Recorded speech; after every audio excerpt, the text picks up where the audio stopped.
बच्चों सुप्रभात। मैं अखिलानंद मिश्रा, हिंदी साहित्य कक्षा 7 पाठ 2 बुद्धि और भाग्य नामक लोक कथा पढ़ाने जा रहा हूँ। बच्चों, लोक कथा किसे कहते हैं ये जानना बहुत ज़रूरी है। लोक कथा अपनी अपनी लोक कथाएँ, प्रत्येक देश की अपनी अपनी लोक कथाएँ होती हैं।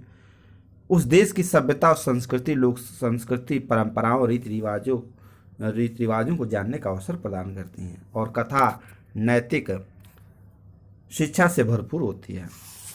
बच्चों, जीवन में भाग्य के साथ साथ व्यक्ति के अंदर बुद्धि का होना भी जरूरी है। इस पाठ में यही बताया गया है। अगर भाग्य तेज है, बुद्धि कमजोर है, तो भाग्य द्वारा प्राप्त संपत्ति उसके लिए बेकार है। बच्चों, इस पाठ के विषय में हम बता रहे हैं, आप ध्यान से सुनिए। पूरा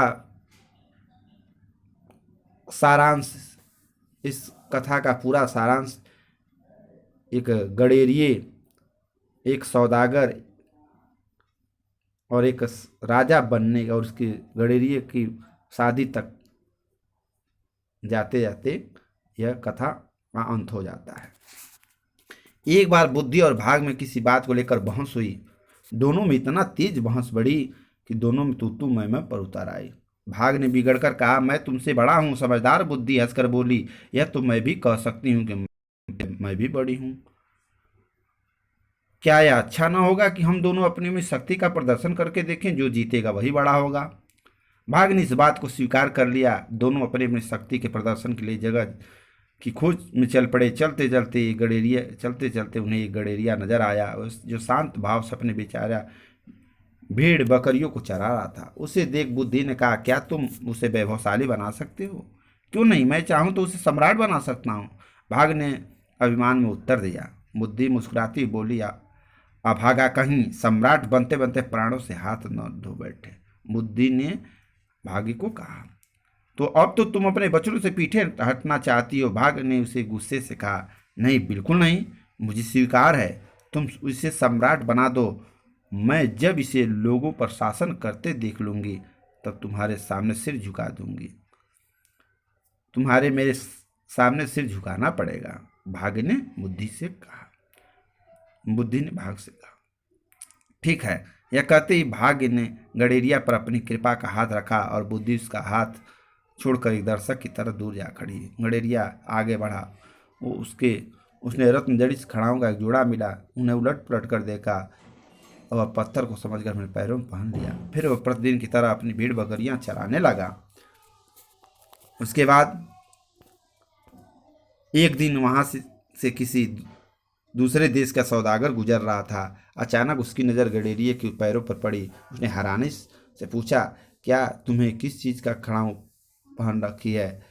ये पत्थर की है और बड़ी भारी है, घिसती भी बिल्कुल नहीं है। गडेरिया ने सरल भाव से उत्तर दिया। अर्थात गडेरिया बुद्धहीन हो चुका था, इसीलिए वो सोने का रत्नजड़ित खड़ाऊ उसे पत्थर की तरह मालूम पड़ रहा था। सौदागर ने बड़ा आश्चर्य में पड़ा। कहा, क्या तुम इन्हें बेचोगे? बेचना क्या होता है? यदि तुम्हें पसंद हो तुम तो ले जाओ। इस पत्थर की जोड़ी को तुम्हारे सिवा खरीदेगा भी और कौन? गडेरिया ने उस सौदागर से कहा। और सौदागर चालाक था, वह व्यापारी चालाक था। अच्छा बताओ, तुम्हें इसकी क्या कीमत दूं? क्योंकि यह खड़ाऊ का जोड़ा मुझे बहुत पसंद है, मैं इसे हर कीमत पर खरीदने के लिए तैयार हूं। सौदागर ने उस गडेरिये से कहा। गडेरिया कहा, अरे मुझे कुछ नहीं चाहिए, बस तुम मेरी झोपड़ी में एक बोरी भुने हुए चने रखवा दो। मैं रोज गांव जाने पर थक जाता हूँ, खा पी कर मस्त पड़ा रहा करूँगा। सौदागर ने प्रसन्नता से चने की बोरी वहाँ रखवाई और खड़ाऊ का जोड़ा लेकर अपनी राह चल दिया। अपने देश पहुंचकर उसने वह खड़ाऊ का जोड़ा वहाँ के महामंत्री को भेंट कर दिया, ताकि उससे व्यापार में और अधिक सुविधाएं मिल सके। उधर गडेरियों को नंगे पांव देख भाग ने रत्न से जड़ा हुआ एक और बढ़िया खड़ाऊ का जोड़ा उसके सामने रख दिया। यानी गडेरिया उसे भी पहनकर अपनी भीड़ बकरियां चराने लगा। कुछ दिन बाद वही सौदागर उधर से फिर गुजरा। रत्नों से जड़ा हुआ खड़ाऊ का जोड़ा उसके पैरों में देख आश्चर्यचकित रह गया और मन ही मन सोचने लगा कि इस गडेरिये पर भाग की अपार कृपा दिखती है। उसने गडेरिये से कहा, तुम्हें ऐसी बढ़िया खड़ाऊ कहाँ मिल जाती है? अपने आप न जाने कौन आकर इन्हें मेरी राह में रख जाता है। गडेरिया ने उस सौदागर से कहा, पैरों में पहन लेता हूँ। गडेरिया ने सरलता से उत्तर दिया, क्या तुम इन्हें भी बेचोगी? तब गडेरिया ने कहा, हाँ हाँ, ले जाओ। यह कहकर गडेरिया ने अपने पैरों से खड़ा उतार कर व्यापारी के सामने पुनः रख दिया। उसके बाद व्यापारी मन ही मन सोचने लगा कि अपने देश चलकर वहां के सम्राट की सेवा में उसे भेंट करूंगा। इसके बाद सम्राट से अपना मेल जोल भी बढ़ जाएगा। उसने अब की बार 2 बोरी चने और 10 भेली गुड़ गडेरियों की झोपड़ी में रखवा दी और खड़ाऊ लेकर अपनी राह चल दिया। अपने देश जाकर वहां सम्राट से मिला और अच्छी तरह सजाकर खड़ाऊ का जोड़ा उन्हें भेंट किया। सम्राट इतनी बेकीमती खड़ाऊ को देखकर शब्द रह गया। बोले, वाह, बहुत ही सुंदर खड़ाऊ है, तुम्हें कहाँ से प्राप्त हुआ है? सौदागर बोला, भारत सम्राट मेरे मित्र हैं। यानी कितना झूठ बोला वो व्यापारी कि भारत सम्राट मेरे मित्र हैं। शिकार के समय मैंने उनके प्राणों की रक्षा की थी। इस पर खुश होकर उन्होंने ये खड़ाऊ मुझे पुरस्कार में दी। मैंने सोचा इतनी बहुमूल्य खड़ाऊ सम्राट के पास ही शोभा देगी। आशा है आप इस दास की कुछ भेंट को स्वीकार करेंगे। राजा ने, उसके देश के सम्राट ने इसकी बात को सुना और बहुत खुश हुआ। सम्राट ने सौदागर की प्रार्थना स्वहर्ष स्वीकार कर ली। पुरस्कार के तौर पर सम्राट ने उसे 1 लाख मुद्राएं दी और पूछा, क्या भारत सम्राट के कोई जवान पुत्र है? गडेरिया फिर से झूठ बोला, कहा, अभी वे खुद जवान हैं और अविवाहित हैं, बड़े ही शांत और सज्जन हैं। सौदागर के पास अब झूठ बोलने के सिवा कोई और चारा नहीं था। वह हर तरह से सम्राट को खुश करना चाहता था। हूँ कैसा रहे यदि उनके साथ हमारी राजकुमारी का विवाह हो जाए। गडेरिया ने कहा, सौदागर ने कहा, अति सुंदर, वे अपना सौभाग्य ही समझेंगे। सौदागर की आंखों में इस तरह समय लाखों रुपए की बेशकीमती खड़ाऊ पहने हुए गडेरिया घूम रहा था। सम्राट ने प्रसन्न होकर सौदागर को हर तरह की सुविधाएं और राजदूत की पदवी दे दी। बोले, अब तुम जाकर अपना काम शुरू करो। सौदागर प्रणाम करके चला तो गया, परंतु उसका दिल चिंता के बोझ से दबा हुआ था। ऊँटों पर सैकड़ों में पीतल लदवा कर फिर व्यापार के लिए निकल पड़ा। चलता चलता वह उस गडेरिया की झोपड़ी के पास जा पहुंचा। गडेरिया दूर कहीं भेड़ चराने गया था। सौदागर ने अपने नौकरों को ऊँटों से सामान उतरवा कर पड़ाव डालने की आज्ञा दे दी। धरती पर पीतल की सिल्लियों का ढेर लग गया। चारों खेमे ही खेमे पड़ गए। सौदागर ने व्यापार के लिए बहुत सारे वही मन पीतल लेकर चल दिया। वह गडेरिया कुटिया के पास गया और वहीं सामान को उतरवा दिया। शाम को गडेरिया लौटा। दोनों एक दूसरे को देखकर भाव विभोर खिल उठे। गडेरिया के पैरों में अब एक और बेशकीमती खड़ाऊ देखा। तब तक सौदागर आश्चर्य की सीमा न रह गई। सौदागर सोचने लगा, जरूर यह आदमी कोई जादूगर है। भाग्य पूरी तरह से इसे सहयोग देने पर तुली है। इस मूर्ख को पता भी नहीं कि अपने पैरों में कीमती चीज पहने हुए। फिर सोचने लगा, देखने में भी सुंदर है, इसे सम्राट क्यों न बनाया जाए। कुछ रुपया मेरे पास भी है, यह चारागाह इधर उधर जमीन खरीद लूंगा, कहीं महल, कहीं किला, कहीं कुछ बनवा दूंगा। कुछ सैनिक नौकर चाकर भी हो जाएंगे। फिर विवाह के बाद जो कुछ दहेज मिलेगा वह सब मेरा ही तो होगा। यह राजा और मैं मंत्री, यह सोचते हुए उसके ओठों पर मुस्कान नाचने लगी। उसके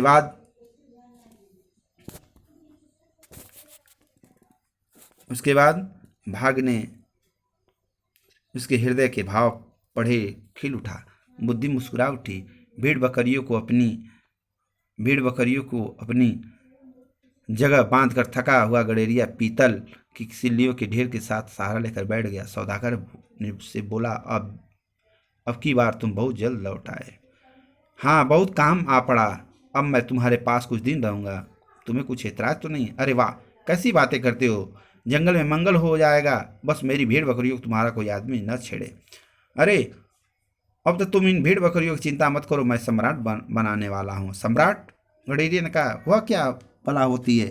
गडेरिया ने हैरानी से पूछा। सौदागर ने कहा, बड़ा बेवकूफ़ है। सम्राट यानी महाराज, मतलब कि आसपास के इलाके के जितने भी आदमी हैं सब तुम्हारी चाकरी करेंगे। मैं अपने देश की राजकुमारी से तुम्हारा विवाह भी करवाऊंगा। मेरा विवाह? तुम्हारे बातें तो मेरी समझ में आ नहीं रही, पर ठीक है, जो तुम्हारी इच्छा हो सो करो।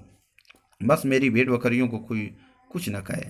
यह कहते कहते वह अजीब मूर्खता से हंस पड़ा। तभी अचानक सौदागर की नजर पीतल की ढेर पर पड़ी। वह आंखें फाड़कर देखता रह गया। पीतल में एक अजीब तरह की चमक आ गई। वह पीतल का नहीं, सोने का ढेर था। वह सोचने लगा, ओह, यह आदमी कितना भाग का बली है। उसे सम्राट बनाना कुछ कठिन काम नहीं है।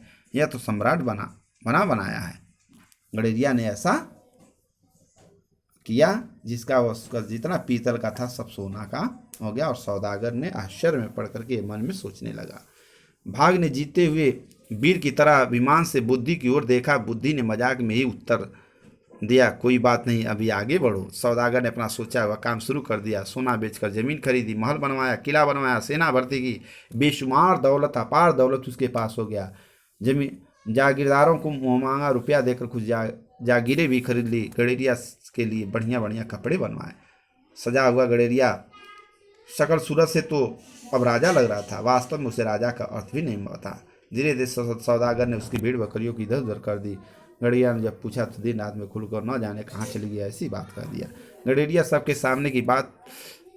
सामने बहुत रोया, चीखा चिल्लाया। सौदागर खिज उठा, अजीब मूर्ख से पाला पड़ा है, बुद्धि तो इसे छू तक नहीं सकती। और गडेरिया से कहकर बोला, खबरदार, जो आगे से किसी के सामने चीखे चिल्लाए, जो बात कहनी हो मेरे कान में आकर करो। यह देख ताना मारते बुद्धि ने भाग से कहा, देख रहे हो उन्हें सम्राट की क्या दशा हो रही, तुम्हारे सम्राट की। भाग बोला, बुजुर्ग को कहने का अधिकार है। बुद्धि हंस दी। इधर सौदागर ने अपने महाराज को विवाह की सूचना भेज दी। बात पक्की हो गई। विवाह का दिन भी तय हो गया। उधर समय पर सौदागर गडरियों को दुल्हा बनाकर शाही बारात सजाकर विवाह के लिए निकला। बारात का ठाठ देखते ही देखते हाथी, घोड़े और रथों की बहुत ही लंबी कतार थी। दुल्हन के साथ सौदागर हाथी पर बैठा आगे आगे चल रहा था। आगे शहनाई बजती रही। लड़की वालों ने भी जोरदार स्वागत किया। पर सब देख गडेरिया बहुत परेशान था। उसने सौदागर के कान में कहा, लोग क्यों आए हैं? कहीं मुझे पकड़ने तो नहीं आए? कहीं मेरी भेड़ बकरियां तो इनके खेत में चरने को नहीं चली गई? स्वागत करने वालों में से महामंत्री सौदागर से पूछा, क्या सम्राट ने कुछ हमारे लिए आदेश दिया? सौदागर ने कहा, हाँ, हमारे सम्राट कहना कि स्वागत में आए हुए प्रत्येक आदमी को 10-10 सोने की मोहर दी जाए। चारों ओर गडरिया सम्राट की जय हो के नारे गूंजने लगे। भागना ठहास लगाते हुए बुद्धि की ओर देखा। बुद्धि शांत भाव से बोली, पर यह अब तो सौदागर की मेहरबानी से ही हुआ था। गडेरिया बेचारा दुल्हा बना हुआ था, लेकिन बहुत परेशान था इस भीड़ भाड़ को देख करके। वह सोचने लगा कि क्या हो रहा है मेरे साथ। क्योंकि मैंने सौदागर का साथ नहीं छोड़ा। सौदागर के सहारे मैं और तुम अपनी मंजिल की ओर बढ़ रहे हैं। इस कहानी के अंत में हमारी हार जीत का फैसला होगा। भाग और बुद्धि ने आपस में बात कर रहे थे। बात आगे बढ़ी। बारात की अगवानी दावत का रंग जमा। फिर रात को भावरे पड़ी। भावरे बाद दुल्हा बना गडेरिया चित्रशाला में गया। वह बहुत परेशान था। डर के मारे उसका बुरा हाल था। बार बार सोचता, आखिर यह सब क्या था? मैं फिजूल सौदागर के चक्कर पड़ा। आधी रात को गडेरिया पायलों की झुंझुन की आवाज़ सुनाई पड़ी। पायलों की झुंझुन ने गडेरिया के मन में बेहद डर भर दिया। वह कांप उठा। उसने बचपन में भूत प्रेत और डाकिनियों की कहानियां सुनी थी। वह रात के समय आकर लोगों को मार डालती है। उसने अनुभव किया कि वह आवाज़ और निकट आती जा रही है। कुछ देर बाद किसी ने कमरे का दरवाज़ा खटखटाया। वह भाग से पीला पड़ गया। उसका दम फूल गया। अपने बचने का अब उसे कोई उपाय नहीं सूझ रहा था। वह लपका और खिड़की से नीचे छलांग लगाने लगा। अब उसकी मौत नज़दीक थी। तभी बुद्धि ने भाग से कहा, उसे बचाओ, तुम्हारा सम्राट मौत के मुंह में जा रहा है।